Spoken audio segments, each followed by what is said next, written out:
नव शुभोदय विद्यार्थियों। दिन की नई शुरुआत और इस अध्याय का अगला भाग हम पहली इकाई के 10वें और अंतिम पाठ बातें प्रेमचंद की इस पर चर्चा कर रहे थे। उस चर्चा को अब हम आगे बढ़ाते हैं, जिसके अंतर्गत श्री अवध नारायण मुद्गल जी, जो कि स्वयं एक रचनाकार हैं, उन्होंने एक रचनाकार मुंशी प्रेमचंद जी के ऊपर एक रचना की, उनसे संबंधित बातें हमसे साझा करने की इच्छा की। तो साथियों, हमें देखना है कि ऐसा क्या खास था मुंशी प्रेमचंद जी में, जो कि एक रचनाकार ने दूसरे रचनाकार पर ही रचना कर डाली। तो साथियों, देखते हैं मुंशी प्रेमचंद जी के जीवन से संबंधित कुछ बातें। बनारस से आजमगढ़ जाने वाली सड़क पर शहर से 4 मील के फासले पर एक गांव पड़ता है जिसका नाम है लम्ही। इसी गांव में सभी जातियों के कुल 35-40 ही मकान होंगे और यही मकान उस गांव की टोटल जितनी कुल आबादी है। और इसी गांव में अजायब लाल के घर मुंशी प्रेमचंद जी का जन्म हुआ। तो साथियों, मुंशी प्रेमचंद जी के पिताजी का नाम अजायब लाल था। वो काफ़ी अच्छे इंसान थे, नेक तबीयत के आदमी थे। घर बाहर सभी जगह अपनी बिसात भर दूसरों की मदद करते थे। वैसे बिसात ही कितनी थी, 10 रुपये पर डाक मुंशी हुए थे और 40 रुपये तक पहुँचते पहुँचते रिटायर हो गए। बच्चों, उस वक्त उनकी तनख्वाह जो थी वो सिर्फ 10 रुपये थी और जब वो रिटायर हुए, सेवानिवृत्त हुए, उस वक्त तक उनकी तनख्वाह 40 रुपये तक बढ़ी थी। ये बात काफ़ी पुरानी है। उन दिनों 10 रुपये 40 रुपये इनकी काफ़ी कीमत हुआ करती थी। आज इनकी कोई कीमत नहीं है, उनका अवमूल्यन हो चुका है। परंतु इतनी ही आमदनी के बावजूद अजायब लाल जो थे वो इस आमदनी के साथ ही लोगों की भरपूर सहायता करते थे। उनसे जो बन पड़ता था वो लोगों के लिए करते थे। उनका स्वभाव काफ़ी अच्छा था और उनकी पत्नी भी उनके अनुकूल ही मिली थी। जितने दिखने में वो सुंदर थी, उतना ही उनका स्वभाव भी कोमल था। उन लोगों के जीवन में एक दुख ये था कि उनकी संतान नहीं जी पाती थी।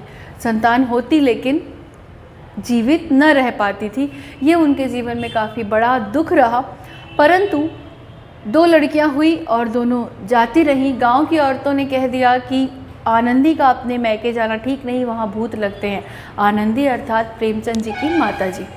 तो बच्चों, पुराने ज़माने में दकियानूसी विचारधारा थी, अंधविश्वास जैसी बातें हुआ करती थी। आज भी बहुत से लोग इन बातों को मानते हैं। तो जब उनकी संतानें नहीं जीवित रह पाती थी तो गांव की औरतों का ये कहना हुआ कि आनंदी जो है मुंशी प्रेमचंद जी की माता जी, उन्हें अपने मायके नहीं जाना चाहिए क्योंकि वहाँ पे भूत प्रेत का निवास होता है। अब लोगों की बातें इच्छा से या अनिच्छा से मान ली गई और वास्तव में ही उसके बाद ये हुआ कि उनके बाद तीसरी लड़की जो हुई वो जीवित रही और उनका नाम सुग्गी रखा गया।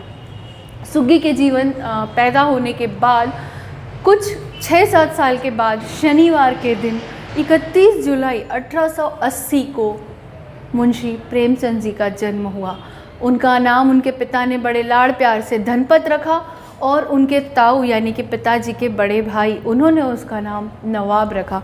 साथियों, नवाब उनका निक नेम, जिसे हम कहते हैं लाड़ से दिया गया एक नाम, उन्होंने रखा। अब प्रेमचंद जी जो थे, जन्म हो चुका है 31 जुलाई 1880 को। उम्र बढ़ती गई और साधारण बालकों की तरह उनमें शरारतें भी बढ़ती गईं। शरारत करना जैसे उनकी जीवन का एक हिस्सा था। और शरारत भी कैसी करते थे? फसल के दिनों में किसी के खेत में घुसकर ऊख तोड़ लाना, मटर उखाड़ लाना रोज़ की बात थी। इसके लिए खेत वालों की गालियां भी खानी पड़ती थी, लेकिन लगता था कि उन गालियों से ऊख और मीठी मटर और मुलायम हो जाती थी। उलाहने होते, घर में डांट फटकार भी पड़ती। 1-2 रोज़ में फिर वही रंग ढंग आ जाता। विद्यार्थियों, आज के जीवन काल में आपकी शरारतें आपके एंड्रॉयड फ़ोन तक ही सीमित रह गई हैं। उस ज़माने में फसलें हुआ करती थी, खेत खलिहान हुआ करते थे और उस ज़माने के बच्चों की शरारतें भी उन्हीं से संबंधित हुआ करती थी। बिल्कुल वैसे ही मुंशी प्रेमचंद जी जो थे वो ऊख यानी कि खेतों में घुसकर गन्ने तोड़ लाते, मटर तोड़ लाते, स्वाभाविक सी बात है। आज आपके घर के आंगन में या आपकी फसल में से किसी ने कुछ तोड़ लिया तो नेचुरली हम नाराज़ होते हैं, हमें नाराज़गी आती है कि हमारी इजाज़त के बिना कोई हमारी उत्पन्न चीज़ों को ना ले। बिल्कुल उसी प्रकार फसलें तोड़ने पर, मटर चुराने पर उन्हें डांट पड़ती थी, फटकार होती थी। लेकिन उस उलाहने को सुनकर, उसके बारे में जो बुरा बोला जाता था उसको सुनकर भी मुंशी प्रेमचंद जी जो हैं उन्हें लगता था जैसे कि गन्ना और मीठा हो गया और मटर और अधिक स्वादिष्ट हो गई। और इस उलाहने में भी उन्हें अच्छा लगता था, डांट फटकार सुनते और फिर भी वो वही करते। 2-3 दिनों के बाद फिर से उन्हें वही शरारत में मज़ा आता था। इसके अलावा ढेला चलाने में भी नवाब बड़े तेज और उस्ताद लड़के थे। ढेला मीन्स पत्थर, ढेला का अर्थ होता है पत्थर।